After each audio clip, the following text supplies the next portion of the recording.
I guess one of the main reasons that I'm more hopeful, than I was like with Kenobi, and like seeing at the end of the day, like seeing what happened with Kenobi was really interesting because it really felt like a movie that was taken apart and stretched into a show.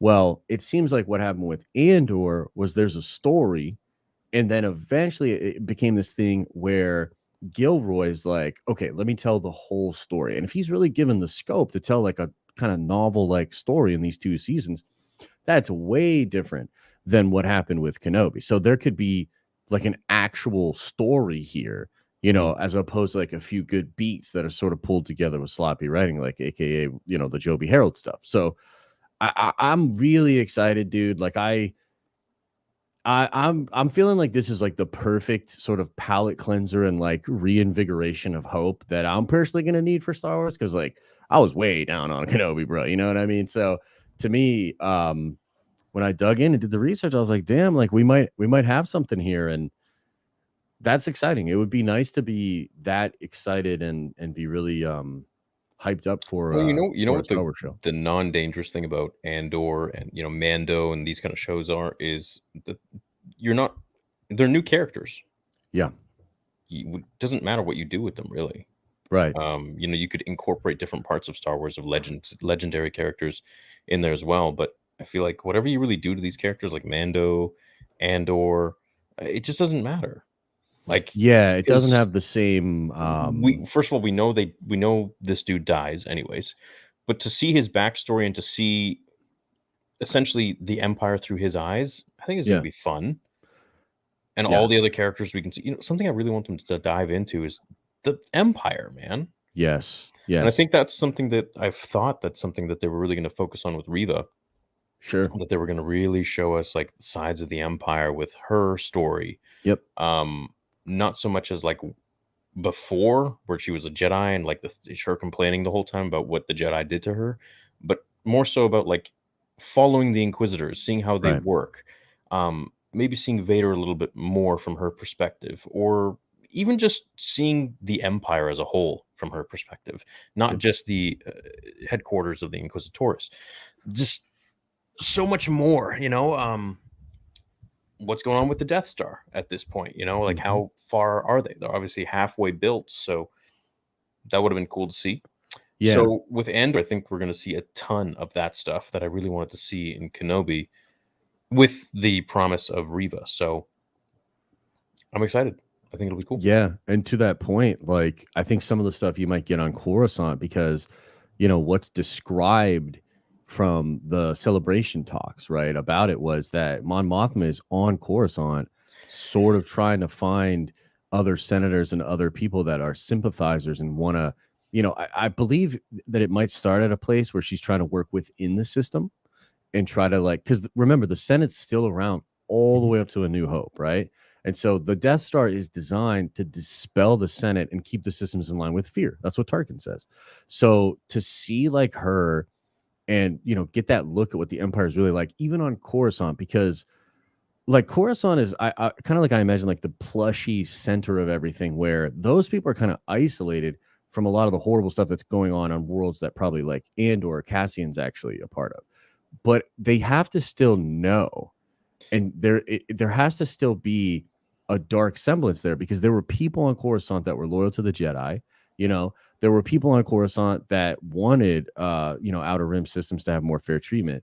So what does that look like now? How much has Palpatine shut that down? Right. What Yeah. is, you know what I mean? Like how much of a military presence is on That's Coruscant, why I was laughing, because I was like, homie Palps just essentially said, screw the Senate. I'm going to build a weapon so goddamn indestructible that Yeah. I can do whatever I want in the galaxy. Yeah. Like That's that's 100% it. Yeah. that's that's I wonder if insane. rumor of that is spread and like some of the senators like love it and they think it's awesome. Some of the senators are absolutely terrified, I'm just, yeah, I'm really interested to It's see. it's probably yeah, yeah, yeah. I bet. You know what? I would imagine the types of people that would be all for it would be for Palpatine, Sure. and then 100%. the ones like obviously against him would be like, "This is horrible," Yeah. Oh, which it totally. is. Which I want to see, like, is there some of that kind of dynamic, with the politics on Coruscant? Is this a little like a Game of Thrones thing where like maybe some people are just doing it because they fear the Emperor or they want to, Absolutely. Yeah. it's just like the Lannisters and everything, right? Like you want to get close to the Lannisters, you want to be under the protection, you want to strike a deal with them. And I've always been really interested to see what that would look like after Revenge of the Sith. You know what I mean? We get very little of that.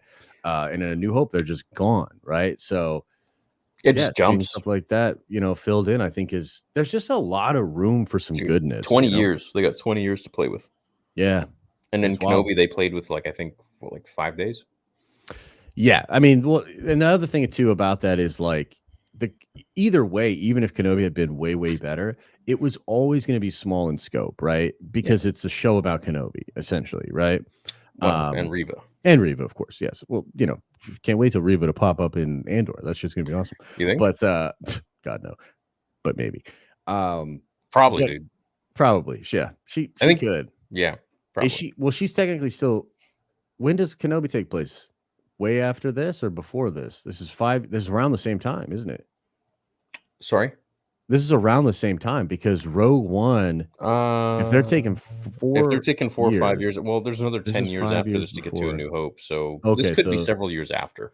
sure. So Rita could be around, but she'd be like older, but she could She'd potentially be like a still be couple, around. 2, 3 years older, 4 years older. Yeah. Cal Kestis could be around. Yep. Cal could be around. Obviously Kenobi's around. Obviously Maul is Fulcrum, around. Oh, Ahsoka as obviously Fulcrum. Ahsoka's around. Yeah. Mm-hmm. Yeah. Kanan, Saw Ezra, all these Gerrera. dudes. Yeah. Saw Saw Gerrera. Saw Gerrera be in the heat of it. So is I know, right? Krennic, I think, is confirmed to be in the show, so Yeah. that's gonna be cool to Which is see, amazing. that. Oh, dude, he's fantastic. We Yeah. didn't get enough, No.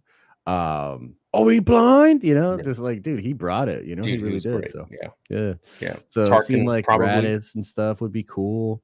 Yeah, there's a lot of fun stuff they can do, and they can kinda show how the Empire is becoming more and more sinister because this is kinda, like, right at the breaking point. So, it'll be interesting to see if there's, backstory on crazy events, watching the Empire go crazy out in the Outer Rim. Yeah, it's just I think this is gonna be sort of a surprising show, and, like you said, we don't really care too much what they do with a lot of these characters because 'cause they're not central, right? So other central characters can drop in and out, like Vader can drop in and out, Palpatine can drop in and out, and as long as it doesn't, like, rock the boat too much, right, then it's fine. And then these particular characters, a whole new cast, it doesn't really matter. The one thing I'll say that they need to pay off from Rogue One is they need to show Cassian sort of earn the redemption that he's seeking at the end of Rogue One. Remember, he says, like, I couldn't live with myself if it was all for nothing. He says that he's done horrible things in the name of the Republic, which is another element we don't really get to see enough of. So if we get to see him sort of on the come up and then become very savage and do some really horrible stuff to try to end the Empire, then we'll look at Rogue One again and it'll feel really, really earned. Yeah. That ending that they have with him. So I'm excited, bro. I think it's going to be a real cool show. yeah, I'm excited. It's promising. It's, with all the different characters, and this is why I like these shows that aren't necessarily focusing on main characters, is because it can focus on literally anybody. Yep. And whatever happens to the main dude in that show about the guy or the girl, it doesn't matter because we already know that they're not a main character, and yeah, we know their fate, unfortunately.